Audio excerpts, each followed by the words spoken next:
Hello everyone, কেমন আছেন সবাই? এটা আমার নিজের ভয়েসে ফার্স্ট ভিডিও। জানি না কেমন হয়েছে। এর আগে কখনো নিজের ভয়েস দিয়ে ভিডিও বানাইনি।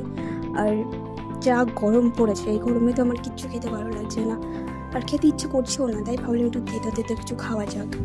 এই গরমে কিন্তু তেতো খাওয়ার প্রয়োজন আমাদের। পার্সোনালি আমার তেতো খেতে ভালো লাগে না। আর উচ্ছের এই তরকারিটা আমার মোটামুটি ভালো লাগে। গরমে এই তরকারিটা ভালো লাগে। আর এটা আমার শেখা আমার শাশুড়ি মায়ের কাছ থেকে। উচ্ছেটা ছোটো ছোটো করে কেটে রাঁধুনি ফোড়ন দিয়ে পাতলা পাতলা ঝোল বেশ ভালো লাগে খেতে। আর উচ্ছেটা কিন্তু বেশি ভাজা যাবে না, হালকা ভাজতে হবে। হালকা ভেজে জল দিয়ে দিতে হবে। জল দেওয়ার পরে ঢাকনাটা দিয়ে, আর জলটা ফুটে গেলে তারপরে ওর উপরে হলুদ দিতে হবে। হলুদটা কিন্তু আগে দেওয়া যাবে না, আগে দিলে তরকারিটা তেতো হয়ে যাবে। আর সবাই তো খুব বেশি তেতো খেতে পছন্দ করে না। তারপরে উচ্ছে আলুটা গলে গেলে মাছটা দিয়ে দেবেন। আর এই ছোটো মাছটা খেতে বেশ ভালোই লাগে। কে কী নামে এই মাছটা বলো আমাকে একটু কমেন্ট করে জানিয়ে দিও।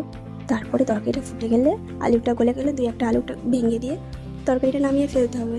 আর কেমন হয়েছে আমাকে জানাবেন প্লিজ। ভালো থাকবেন সবাই, টাটা।